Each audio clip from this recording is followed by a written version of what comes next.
My name is Anne Marie Ellis. I'm a former president of the Science Museum of Virginia Foundation, a devoted supporter of the Science Museum and their mission, and a huge fan of this annual event. And I can say this is an amazing group of individuals that are gathered here today. We are going to have a wonderful time. Let me begin by thanking our sponsors who make this morning possible and who support the Science Museum and Science Within Reach. Science Within Reach delivers programs across communities from children to senior citizens, to those who are neurodivergent. It addresses our primary goal to make science accessible to everyone. Thank you to our sponsors, and they are on the screen, especially our trailblazers, Capital One, Genworth, Spider Management, VCU Massey Comprehensive Cancer Center.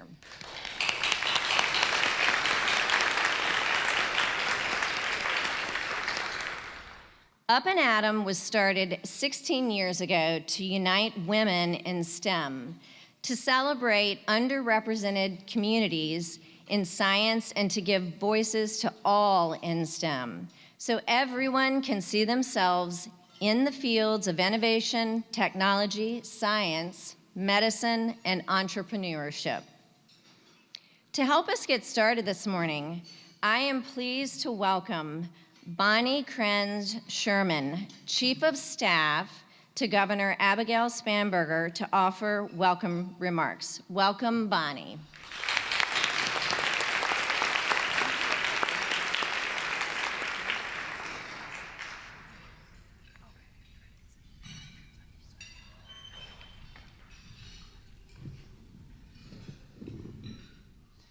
Good morning. Well, it is so great to be here today with you. I bring greetings from the governor, who is sad she can't make it, but was just talking to some other folks about how many times her husband has already been here since becoming the first gentleman. He's a big, as a software engineer, he's a big fan of the Science Museum, and so is their whole family. I know that this room knows something about trailblazers, and so it is certainly such an honor and a privilege to work for, finally, Virginia's first female governor.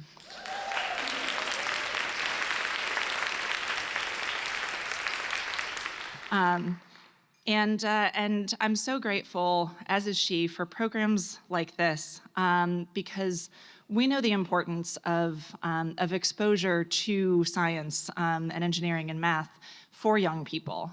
So I didn't grow up in the Richmond area, and so I didn't have the joy of going to the Science Museum when I was young, but I did have the privilege of exposure to programs like this when I was younger. I actually went to what was called the Sally Ride Science Camp for girls. I've seen firsthand the value of that exposure when you're young, and I'm so grateful for programs like Science Within Reach because of that. My own experience was, going to that camp. I know that through experiences like that, you create this sense of wonder at what science is, which is so important because, too often it's easy to see science and math as drudgery, right? You're solving for X and you're, dissecting a fetal pig, and which you might find gross as a kid, or fascinating, depends on you. But there's such an opportunity to say, this stuff is amazing, this stuff is fascinating. Space is huge, it's amazing what you can see under a microscope. And all of this is exciting, right? Even solving equations, it might seem like a chore, but it's actually about discovery of a solution that's right there in front of you if you sit with it.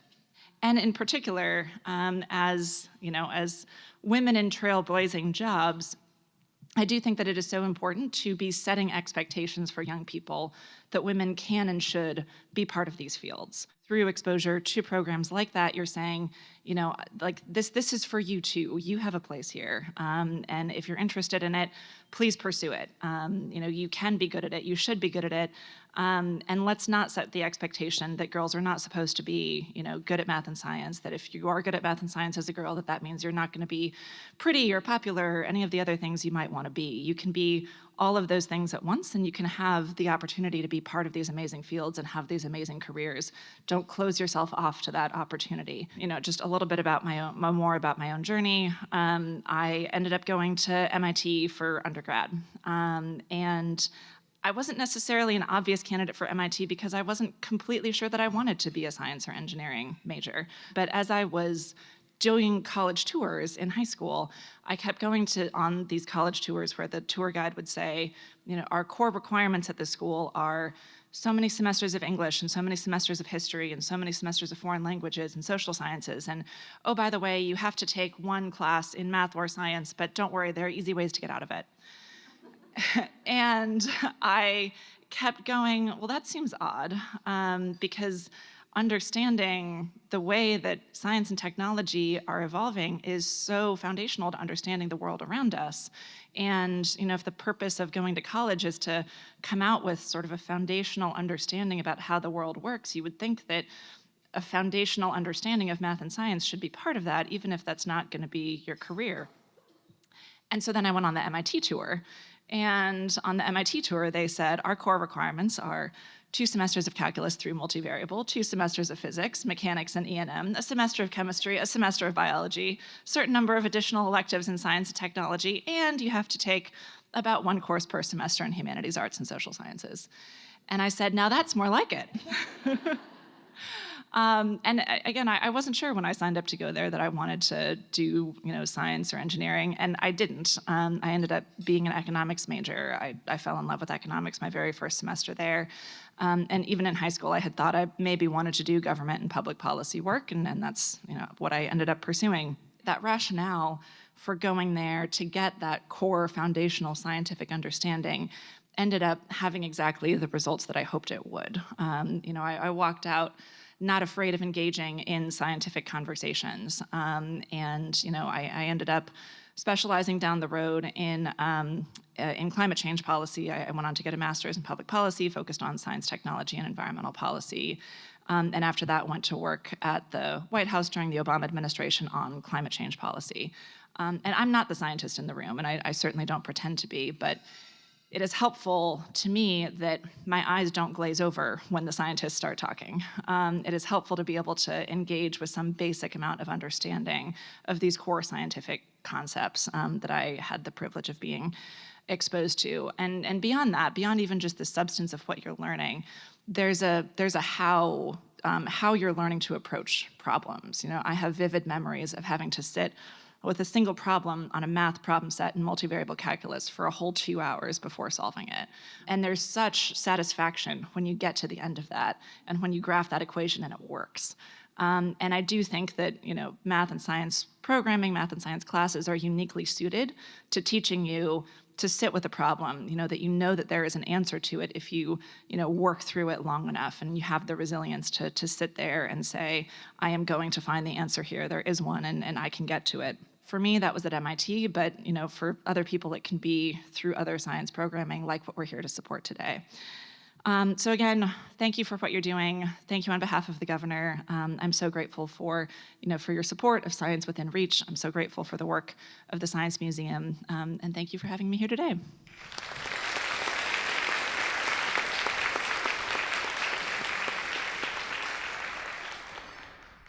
Bonnie, thank you so much for those inspiring words, and the list of your courses were just amazing.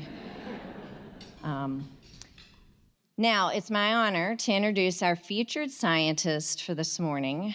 Dr. Carly Ann York is a biologist, author, and science communicator whose work brings complex science to life in ways that are engaging, accessible, and inspiring. She is a professor at Lennar-Rhine University and the author of The Salmon Cannon and the Levitating Frog, which explores, as you can see up here, which explores the wonder and curiosity behind scientific phenomena while also reminding us the importance of playful, even silly science in sparking discovery. Please join me in welcoming Dr. Carly Ann York.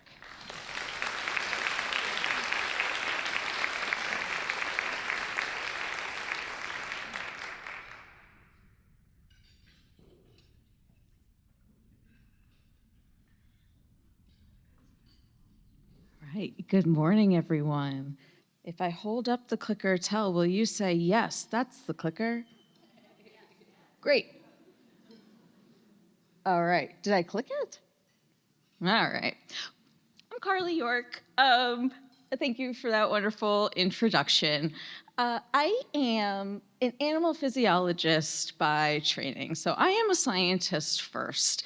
So what that means is that I study how animals' bodies have evolved to be in all kinds of different environments. Uh, I think I probably have the best job in the world because when I'm not getting to play with some cute animals, I get to talk about animals or write about animals, and there's truly nothing else I would rather do in the world than that. And I'm gonna keep struggling with a clicker. Got it. So the past few years, though, I've been doing more science communication than I have actual scientific research. And some of you might be wondering what I mean when I say science communication. Science communication is anything that involves a scientist talking to the general public about their work.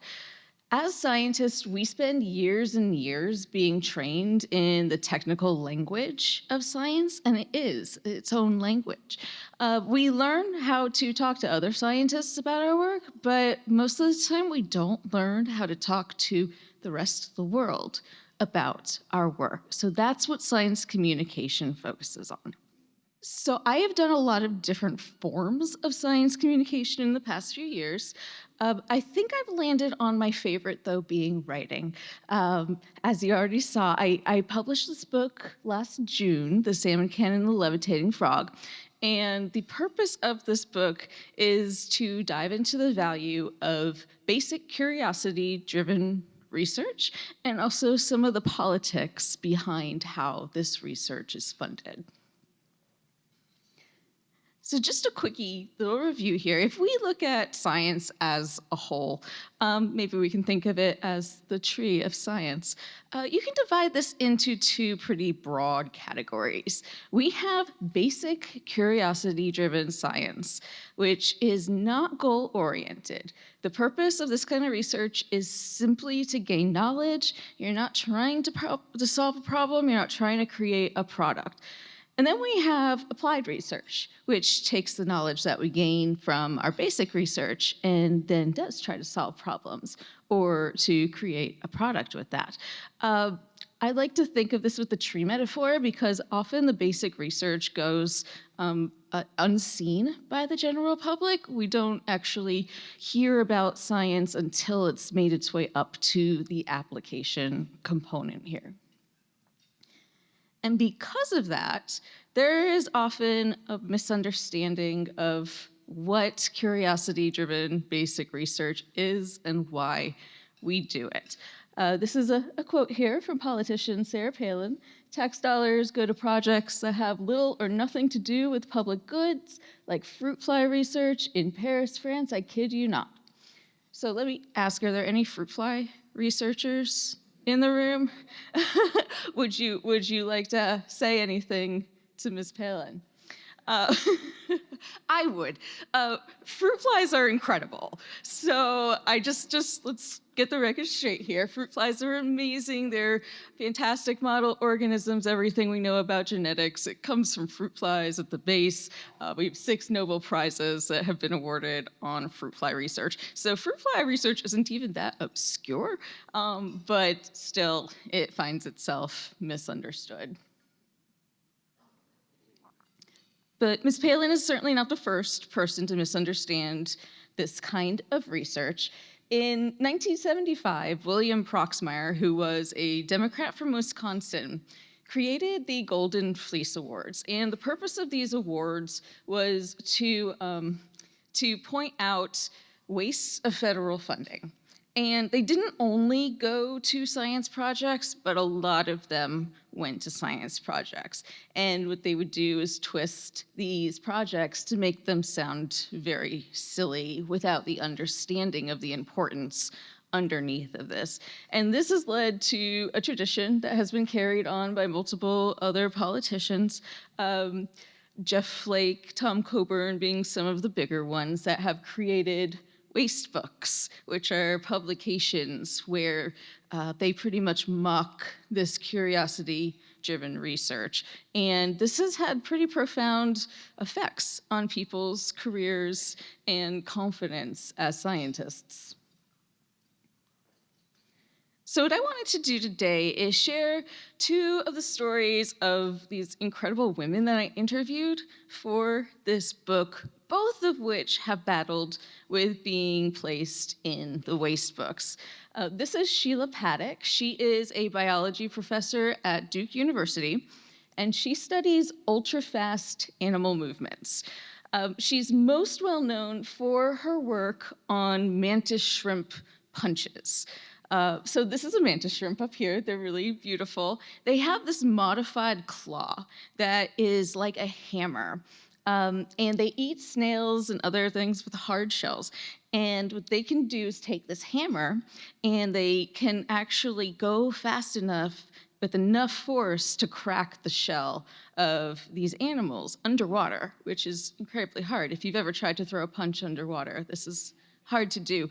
It literally goes as fast as a .22 caliber bullet, and the water around it gets so hot that it reaches the temperature of the sun. That's not hyperbole. I'm a scientist. These are actual, actual facts. So her work is very, very cool. It has technological implications. It has material sciences implications, but she found herself in a waste book.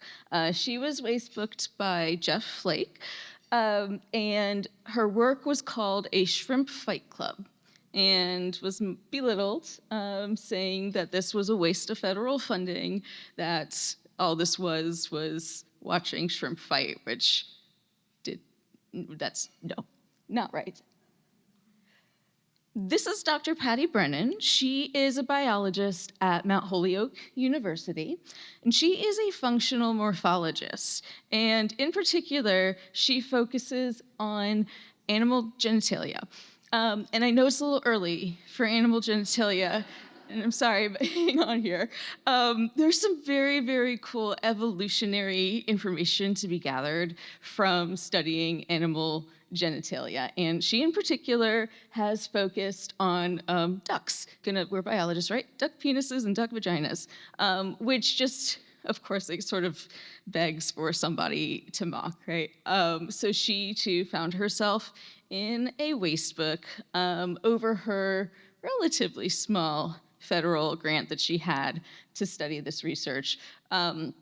It went incredibly viral. It was hashtag DuckPenisGate, and it just took over the internet.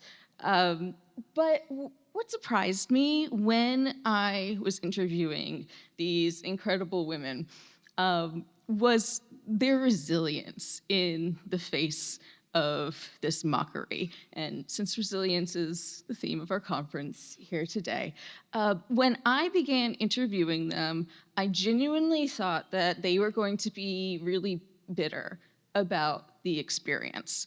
And I was so surprised when they both came with just like incredibly positive attitudes, saying that this is actually a fantastic opportunity to share the science, that they were actually gifted this chance to share their science with the public. So Dr. Brennan, she wrote this article, Why I Study Duck Genitalia, that was published in Slate. It also went very viral and had a lot of positive feedback.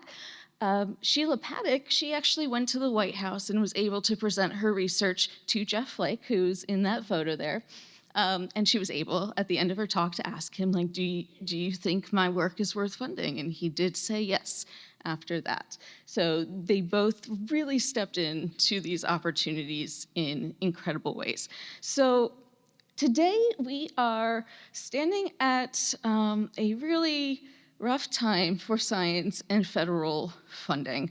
The 2026 proposed budgets just came out, and we're looking at a proposed 50% budget cut to the National Science Foundation, which is the primary funder of basic curiosity-driven research.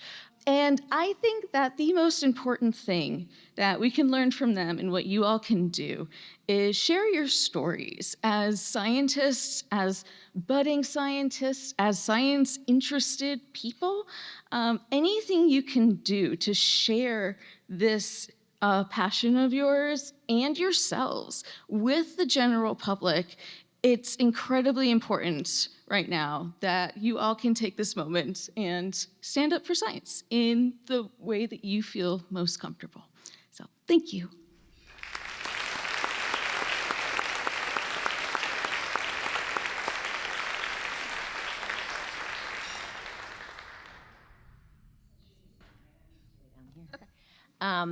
Thank you so much for your comments. It was interesting. We were able to have dinner with you last night, and I got to hear part of the journey of how she ended up to where she is today. But this only adds to the story of your personal exploration, study, and thoughtfulness in relation to your journey in science, and we very much appreciate it. We are going to open it up to the audience to see if anyone has a question or two for Dr. York.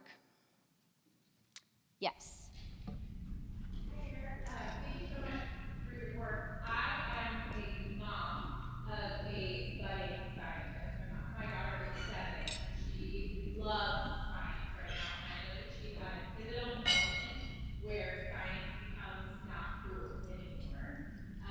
And in this moment of kind of lack of funding for science and funding not become cool for girls, do you have any advice for cultivating this strength of hers and interest of hers? That is so tricky. It's a big societal pressure that young girls end up feeling around that age to step away from science and math. But I think events like this are so crucial, and having her see other incredible women who have done so much for the field. I think that being able to see somebody like you in positions that you might want to hold is incredibly important. So anything that can get her up and around with some female scientists or science students, and even just high school or college, just like, a little closer to where she is, I think that can be incredibly helpful. To kind of push things forward. So I was, to restate the question, just wondering, for like younger people and people growing up into this environment, is there anything that you suggest we like do, or something we prioritize perhaps?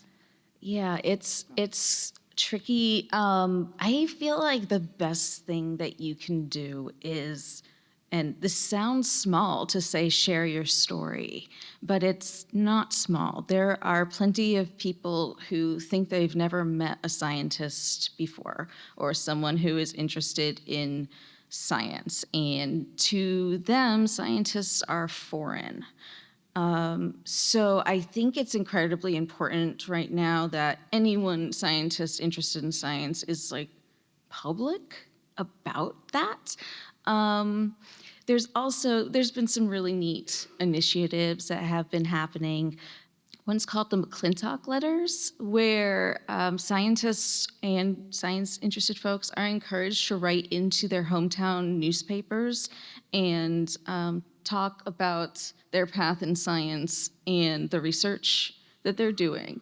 And the idea there is that if you're writing into your hometown newspaper, then maybe you're like touching the folks who just lived up the road and watched you ride your bike down the road or whatever, and maybe they're not pro-science folks, but once they can attach science to a person that they can form an emotional attachment to, those little things can make a big difference. So yeah, I think anything you can do to just share yourself right now is important. Do we have time for one more question? One more question. Over here? Hi, good morning, everyone. So I'm about to graduate with my bachelor's at VCU. Super excited for that. I'm finding myself that in a lot of situations, I'm the only woman in the room. And if I try to speak up, I kind of feel like I get either shut down or like belittled. So I'm just wondering if pretty much anybody, that would be nice too. Like any advice on how to just like stand firm and be confident, but like have like something to say specifically to be like, no, I'm here. Yeah, that is also tricky, and I bet there's a lot of people in this room who have some advice for you. Mine is to just stand confident, and if they talk over you, talk over them. Like, just keep going until you can get your words out. Sometimes they pick up on that, sometimes they don't. But I'd be really curious to hear what other people in the room have to say about this as well, and maybe there'll be an opportunity for us to chat. Thanks.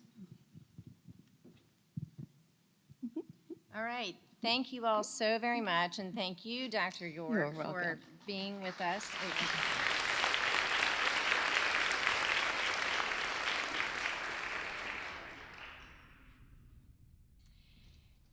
So if you're interested, Dr. York is going to be seated at one of our tables following the program. If you'd like to continue the conversation or purchase a copy of her book, she will be available.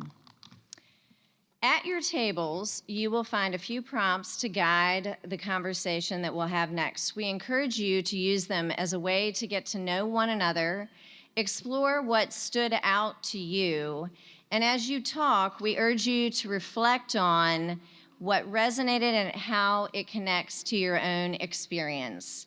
Consider how you might help make opportunities like this more accessible and enjoy your conversation.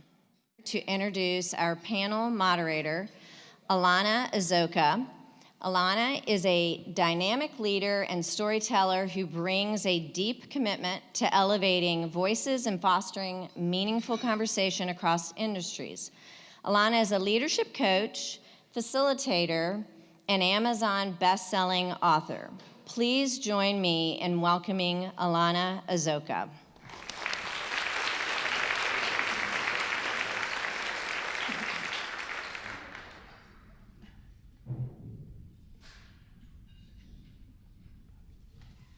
Good morning, everybody.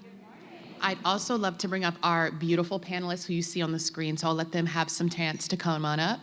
And please keep the applause going, because look at these titles of these women.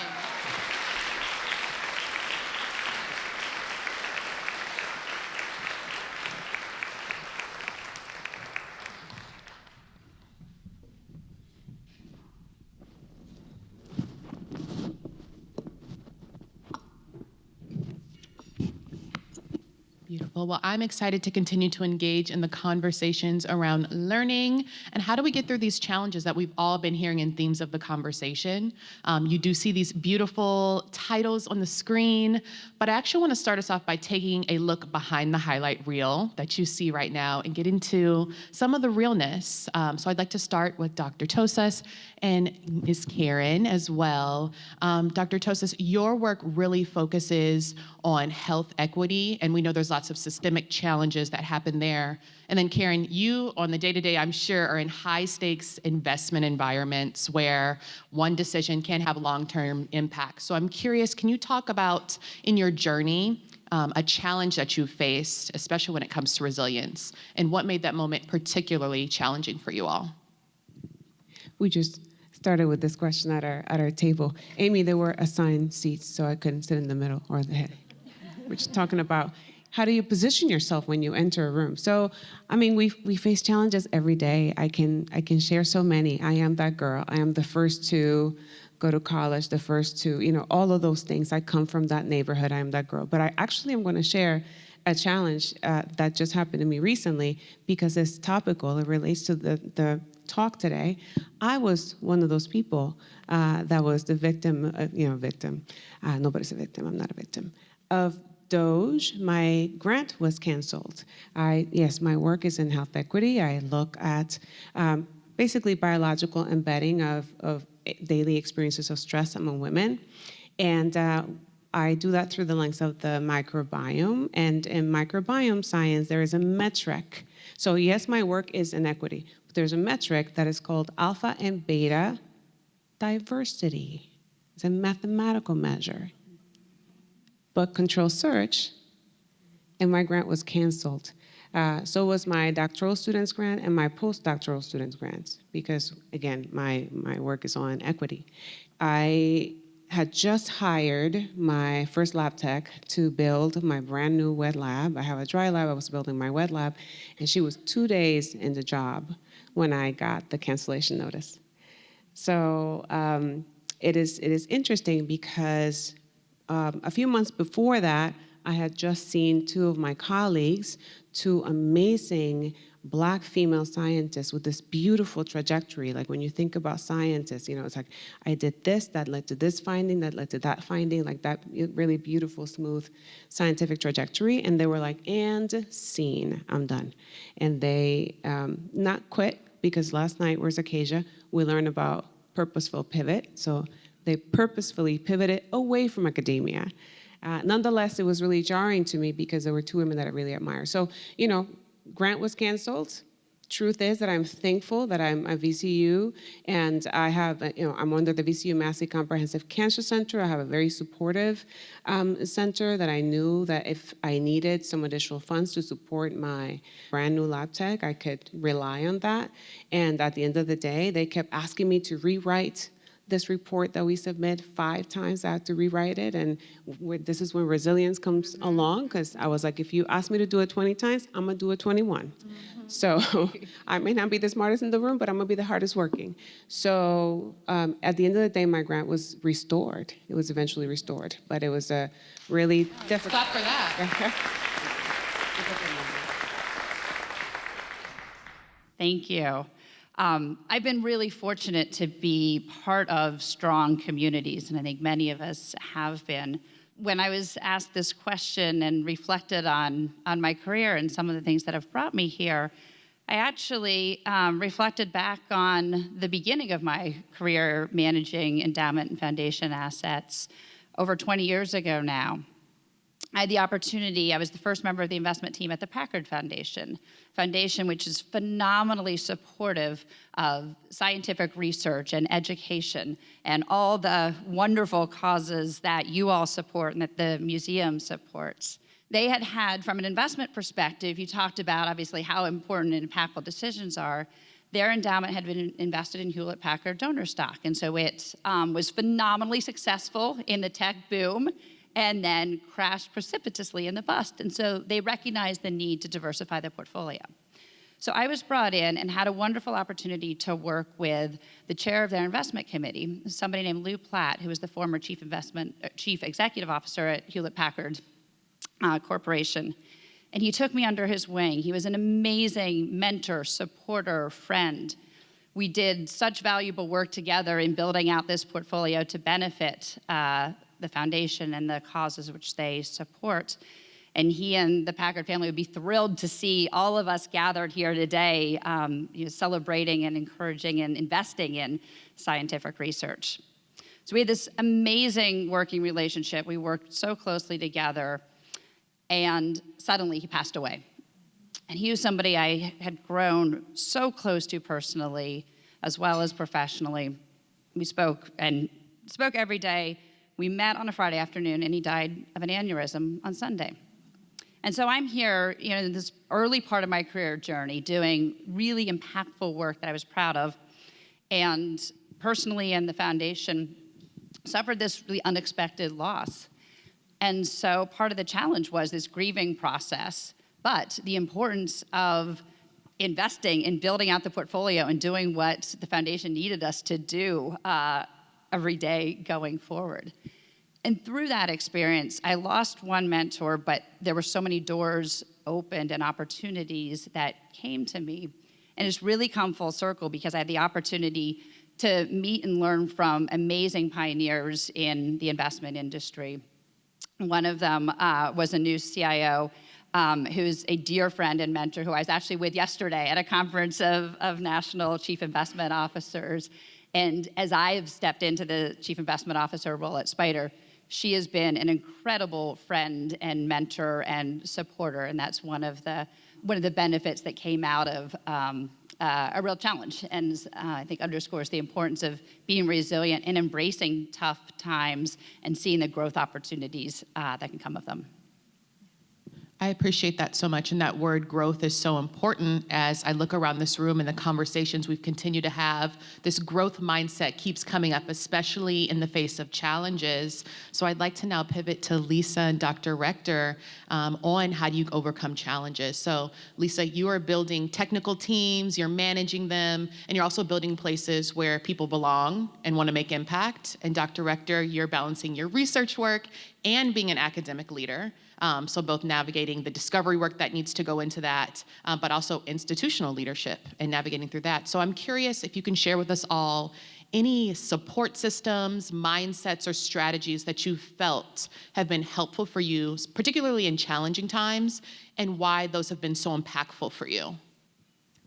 Yeah, great question. And we talked a little bit about this at our table too, so I feel like there's a theme going on here.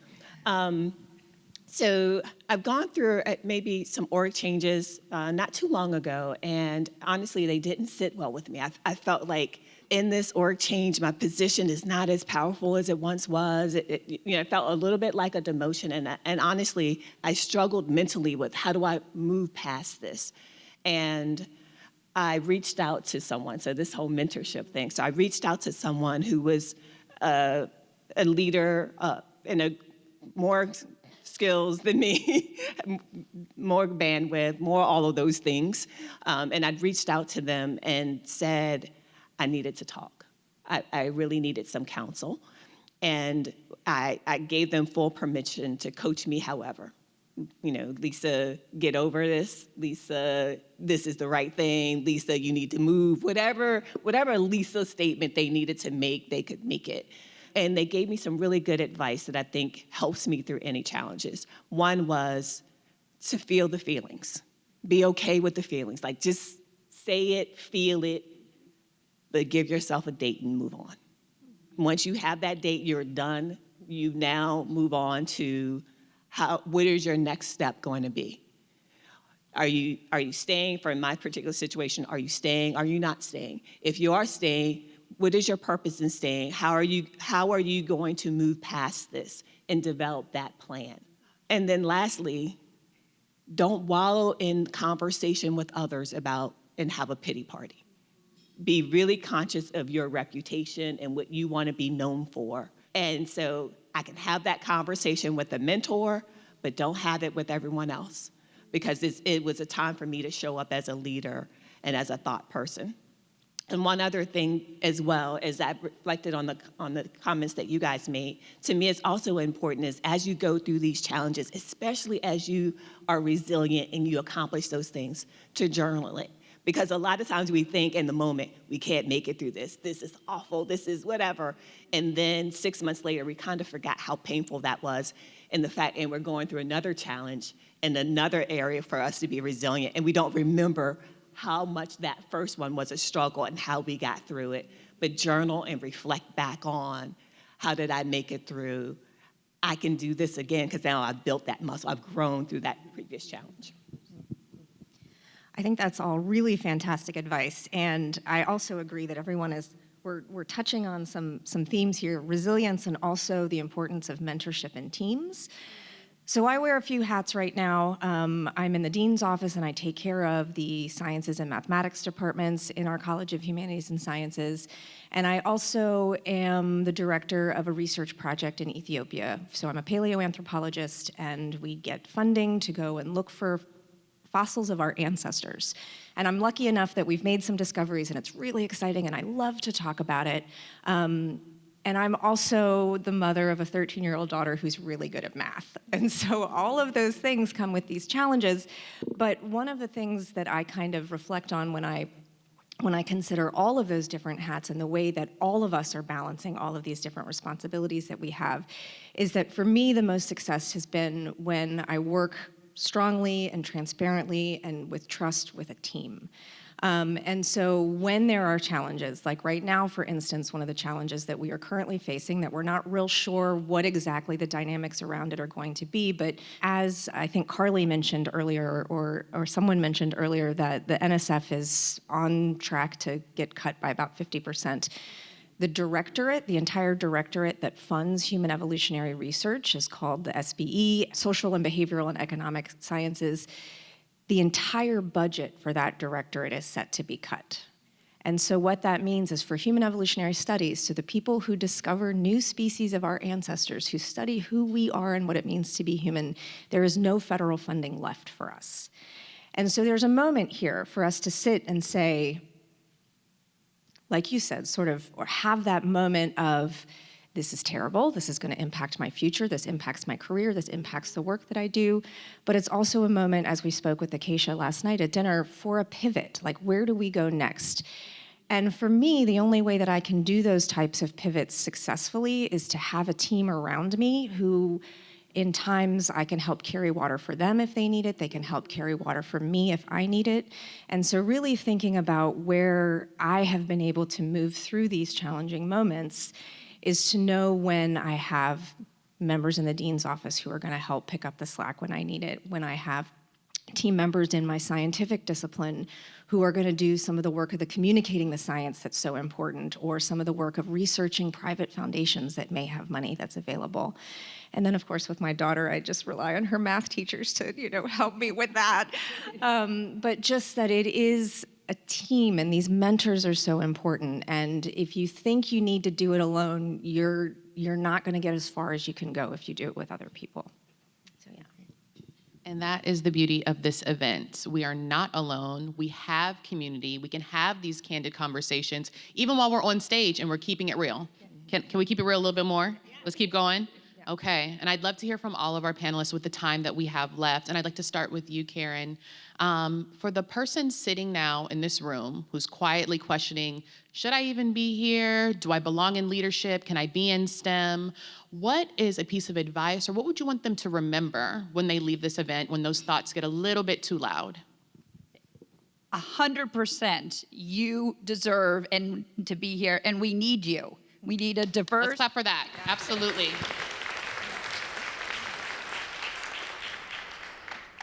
A piece of advice, I think, and you heard this consistently from my friends on the panel here, is the importance of mentorship. And it's a two-way street. Those of us who have been trailblazers to some extent have an obligation to give back and mentor the next generation. And younger members of the community who are questioning whether they belong really need to be proactive and seek out mentorship and support. When I joined the University of Richmond just over 10 years ago, I taught a senior level investment class, or a session of that, and I was appalled that there was one woman in the class. And that one woman was somebody we had already hired, and so she figured if I was teaching the class, it might be in her interest to show up for it. And so then what I did is I worked with the dean, I worked with the professors to connect with female students in the business school and in other scientific fields who might be interested in exploring careers in the investment space, and really exemplifying the range of opportunities there are for young people in a whole range of STEM careers, and in my case, in the investment industry. And so when I went back and taught that class last semester, I was thrilled that over half of the students in the class were women, and that was really gratifying to see some of the work that my colleagues and I and the school have been involved in supporting women in the field. I have so many things to say. I would say, first and foremost, focus on doing something rather than being something. Oftentimes we are so caught up on a title or a specific job. And the question is, what grounds you? What is your ministry? What is your purpose? And that is your core. I've done so many things in my life and cycled through many different jobs, but the core remains the same. For me, service is my ministry, and that helps me as a scientist, for example, to not be a slave to my research question. My portfolio of projects is really diverse, not great for PNC, we were talking about this last night, promotion and tenure, because it makes you look unfocused. But for me, it's very clear why I'm doing each of the projects that I'm doing. That's one thing. Remember that the impossible is something that just takes a little longer, right? That we overcome challenges every day, and my challenges may not look like yours, but at the end of the day, they're challenges for us. And I say sometimes the universe has me in the gym. So when the universe has you in the gym, listen, just do some bicep curls. It's all good. Pivoting is okay, right? We talk again about the whole concept of purposeful pivot as long as your core remains the same, and that you belong no matter where you are. No matter where you are. For the young woman, we were talking about this earlier as well, who mentioned, what do you do when you express yourself and then you feel like it's majority, for example, male, and they may not, listen to you, right? So, keep talking. Now, not talking about, sometimes silence is power as well, right? Sometimes you can be like, I said what I said. So, but again, remember that no matter where you are, you belong. I am someone, I have that story. And so sometimes I remember somebody said to me, why are you sanitizing your story? Nobody wants to hear about, I have 4.0 and I was perfect and blah, blah, blah, blah. No, this win that I have here, the person that you guys seen today, I have a bunch, it was like, I fell, I skinned my knee, I cut my elbow, right? And I am here today. So also don't think that wins have to be pretty. They don't have to be pretty. I restarted my career in my early 40s when I still had my young kids. And I joke that my youngest, because he reaps the benefits of that. He doesn't remember. He's now interested in science, which is wonderful. He wants to get his MD, PhD, go into oncology, which is really amazing. My oldest too, they're like, oh my God, mama look crazy. So I'm not sure about that. But they are also not afraid to take challenges. And they are also not afraid to do things that are very different. And so I would encourage you again to remember that, right? It's okay to be in the gym. The impossible just takes a little longer. Remember who you are. Ground whatever it is that you want to do in who you are. Don't try to do something, to be something, but rather do something. It's all very good. And so when I think about just anybody who's interested in STEM, especially younger folks who maybe I want to go into a field, maybe I want to study something, if you're already wondering about it, you're already here. You're already with us. Science is for everyone. You don't have to be good at all of the disciplines. You don't have to want to do the heaviest STEM things you can think about. Science is for everyone. If you're curious, if you get excited by watching the Artemis II, if you get excited by learning about these punching shrimp, if you get excited about just going outside and seeing which bird is out there during this time of year, you are already a scientist. You are already here. And you just need to remember that. And so if there are ever any moments, again, especially for those young folks who are thinking, I don't know if I can do it, you're already doing it. You're already being curious. You're already asking questions about the world around you. You're here, you belong, stay with us. And find mentors who will help you feel more comfortable as you move forward in our fields with us. Wow, lots of great stuff. How do I add to that? The thing that came to mind for me is building off maybe Dr. Tosa's around knowing who you are. You may not show up in the room the way that everybody else does. I too am in tech. Oftentimes I'm the only female. Oftentimes I'm the only Black person, and for sure the only Black female. So I enter that conversation in a different way and in a different perspective. And other people can do the same thing, not because of maybe their ethnic diversity, but because of other reasons. We all bring that. And it's okay to talk different, to share and to have different perspectives. We need that. We need that drastically in all of these conversations to be better. There are lots of research around that. So don't be afraid to be you, because there are reasons why you're in that room. And show up as that authentic part of you. The other thing is, for me, is I've got to watch the self-talk. That's a big thing for me. I realize that there are times that I look across the room, or I think in the situation that the young woman was talking about, where people may not recognize or seem to value what I say. That's my perception. And I then build a whole story about it. They think that I am not as smart as them. They think that I'm this and that, and maybe I'm not. And I go through all of that. So one, I think that doubt is normal. I think everybody does it, maybe in different domains, but I think everybody is doubtful about themselves about something. The other part is like, okay, so what's really the truth? What am I really telling myself? Would I tell my daughter this? Would I tell my best friend this? Then why am I saying this to myself? Like, really, I can treat myself better. Because those words that I say to myself is also what I bring into that room. And I don't want to bring that into that room with me, because then that makes it really easy for other people to think it too.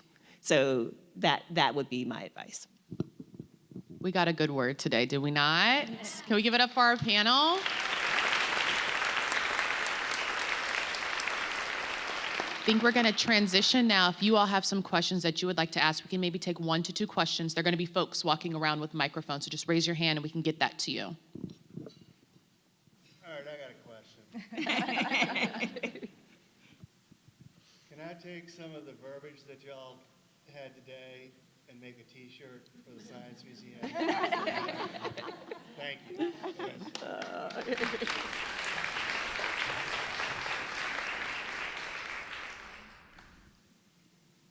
Anybody else? And no worries if not. Okay. I'll go real quick. We were talking about younger folks getting involved in science and seeing a big adoption of AI with younger folks. So maybe that's a catalyst and seeing a lot of that utilization and research. Maybe you could speak to AI and how that might be an adopter and accelerant to get folks into science. It's really interesting. So a few years back, I teach a course that's called Fundamentals of Cancer Health Equity. This is a graduate course. Master's and doctoral level courses. And this is, of course, a growing conversation in rooms with faculty around how do you stop it? How do you put rules in your syllabus around the use of AI? And I instead pivoted. My very first lecture, the beginning of the semester, is how do we use AI to our advantage, right? AI doesn't think for us. AI cannot come up with the creative questions. But as someone who, for example, this is not my native language, right? My first language is Spanish. I use AI to help me make better, better sentences. I am long-winded. I use a lot of words. And and now I have to grade your paper. So please, why don't you, one, take that paragraph and, put it through. and also, why don't you share it with a colleague first before it gets to me? It helps me. So we talk about not being afraid of it, right? But in fact, how do we use it to innovate and to continue to, in a sense, improve ourselves? I also talk about how not to use it, right? The whole hallucinations, is fascinating. So it will give you the best references. They look so pretty and so perfect, and they are lies. So we use that, and I take it, and I'm like, okay, here's how to use it, here's how to not, because again, it's the whole concept of it's here to stay, and it's going to show up. So let's just talk about it, let's bring it forward, and let's learn how to use it together. And I'll just add that in the College of Humanities and Sciences at VCU, we've really tried to bring AI in pedagogy and opportunities to learn how to use AI into all of our disciplines. And so almost every single one of our majors now has a class that has AI integrated into it in some way, because we want to prepare these students for the future. A little anecdotally as well, we're launching our first summer camps this summer at the College of Humanities and Sciences. So if you have a middle schooler or a high schooler who is interested in some STEM fields, we have spaces left in a variety of camps. The one camp that we don't have any space left in is our AI camp for middle schoolers. So they are excited and interested, and we completely agree that there are these opportunities to get kids and young people involved in thinking in a forward direction about what their impact might be in these new, interesting spaces. So yes, we are trying to harness that as well. Just want to do a quick time check. Do we have time for one more question? Beautiful. Hi, so I'm also extremely long-winded, so I'll try my best to keep this short.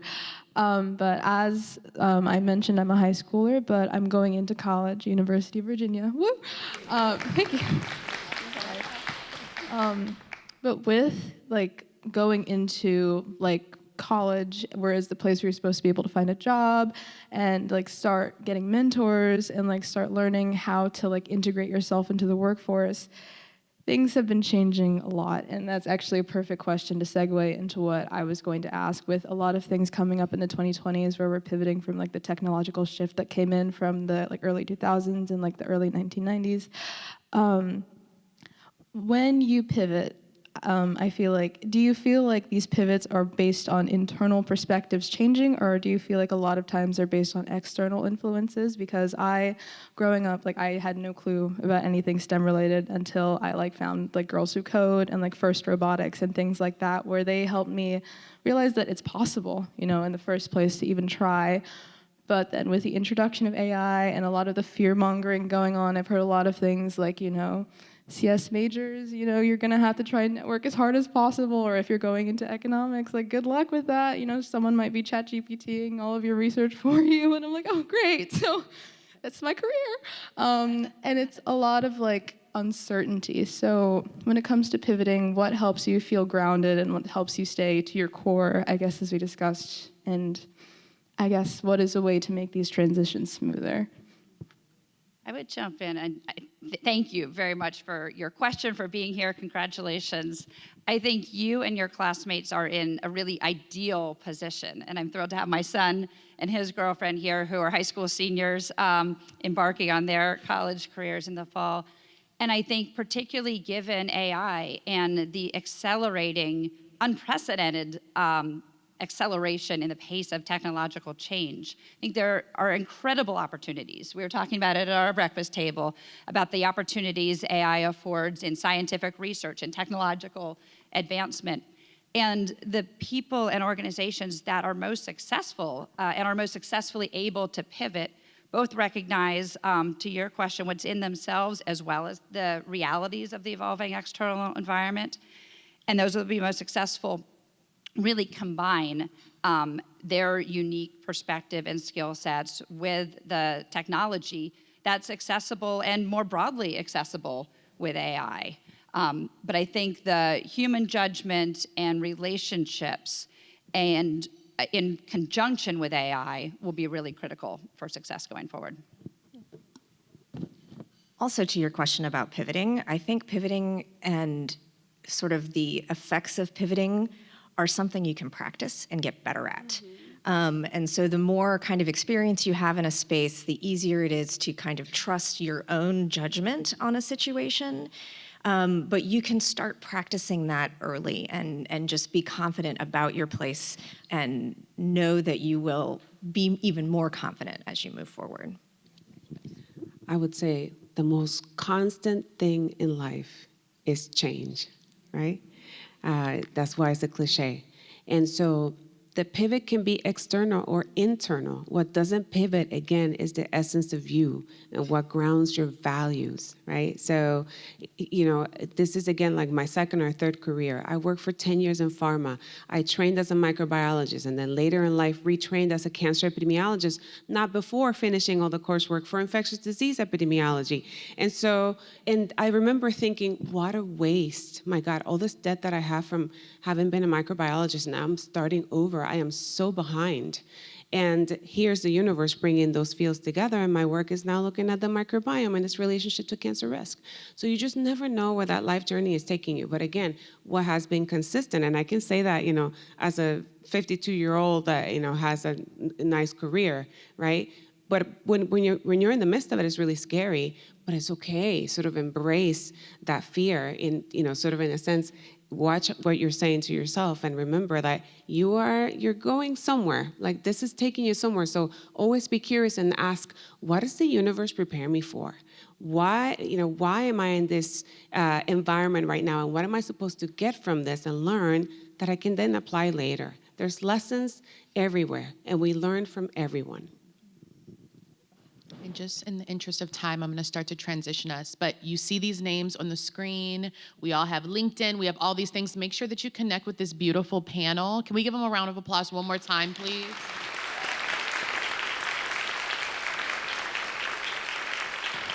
And if you can keep the applause going, I'm going to bring up Martha Quinn to the stage, who is the Chief Development Officer of the Science Museum of Virginia Foundation.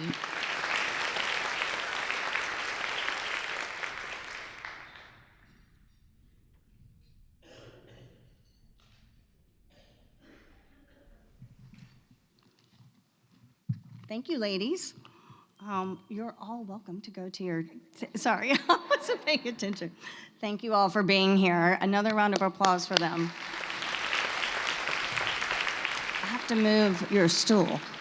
I just want to say I'm the person who's going to close everything up for us today. So thank you all for being here. I want you to really reflect on your younger self. And we've heard all of these amazing stories. We've heard about these journeys. And there are a lot of people here in the room today who are early in their journeys. They're just starting their careers. We've heard from a couple of them. And I'm just so grateful that we can all be here to embrace them with our passion for STEM and for why we're all here today. So again, I want to repeat that we are so grateful to our sponsors. This is ultimately about an opportunity for you to support the Science Museum's mission. We are really dependent on philanthropy. It's one of the things that fuels us, no pun intended. Every day we work to make sure that these kind of experiences that people have talked about, what might have sparked their curiosity, which might have started their thinking about a field in this arena, we are able to do that here within the Science Museum in so many different ways. And in particular, I want to share with you a quick video. It's about the Mix, and the Mix is our teen maker space. This is a place where teenagers can gather together, hang out, and explore. And they don't have to be a member. They just come, they hang out, they create a sense of community, and they do really cool things. So I want to get that started. If you could play the video, please.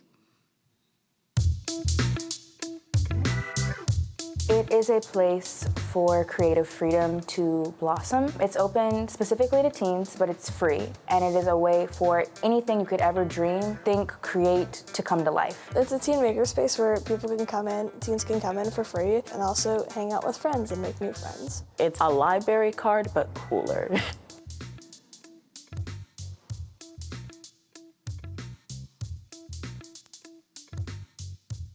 I think this space is really fun to be in. The thing that surprised me the most was just how much was here in in such a small area. Like a safe place with teens to just be creative and have fun.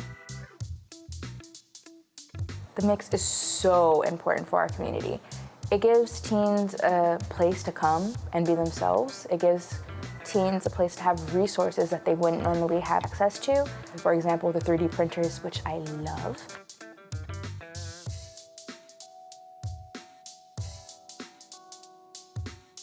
At the time, I didn't know, hey, you could take a machine, put some plastic through it, and then build this object. And that was just mind-blowing to me at the time. You get to use the resources that are available to you to work on something that you really enjoy. And in addition to that, you get help and support on working on the projects that you want to do. It got me into a lot of engineering and 3D printing, 3D modeling. It's brought a lot of hobbies in, and it's gotten me into a lot of interests. Mostly stuff on GarageBand, since it's all music stuff, recording stuff. Helps me get more of an idea of what I might want to do with music later on as a career.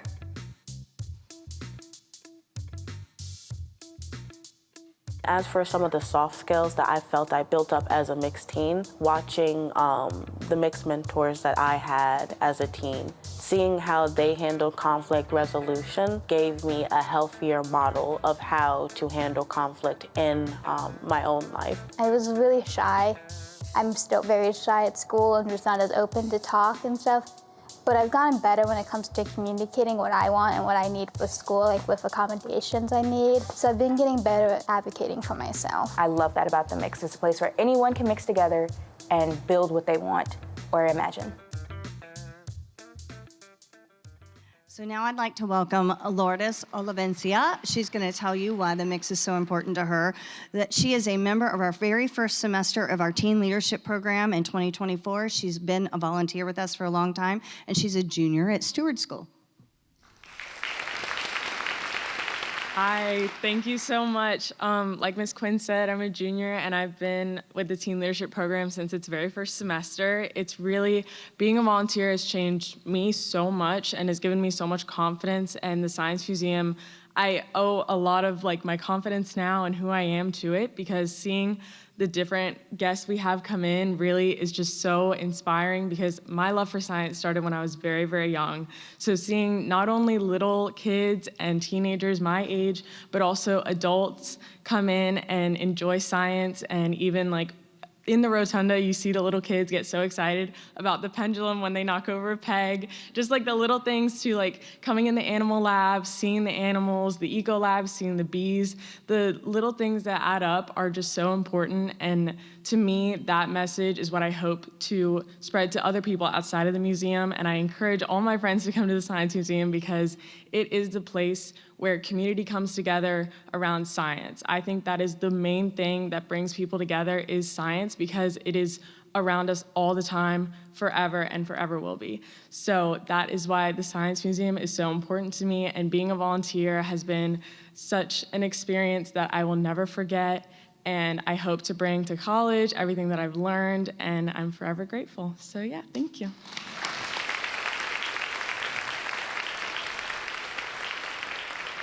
So now we have an opportunity for you guys to make a difference in the lives of all of these people.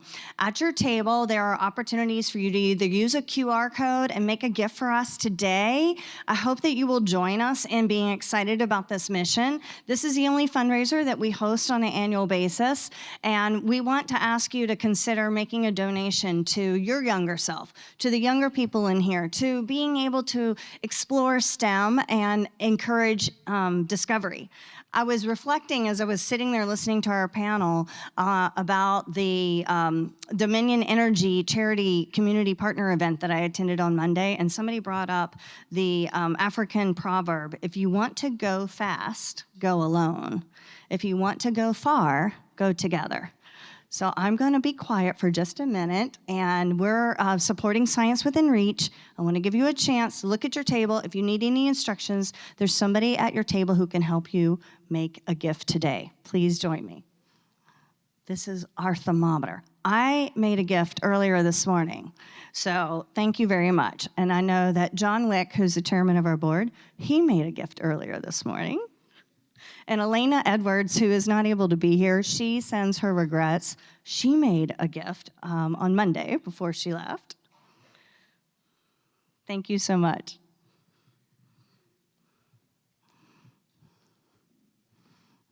We want to see the thermometer going, going, going.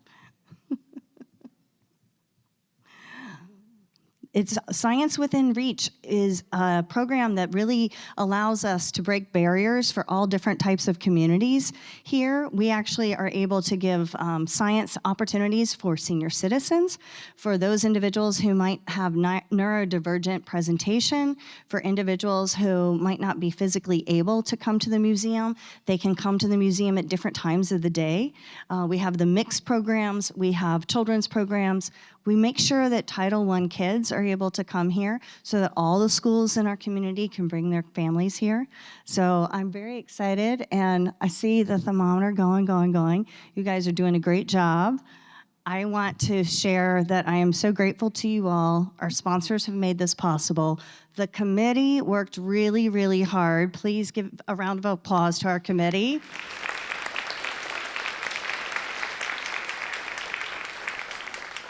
And I'm going to close things out by saying, I hope you have a fabulous day. Think about the science is everywhere. And as Tim Schul, what do we say? If you're not having fun with science, you're doing it wrong. That's right.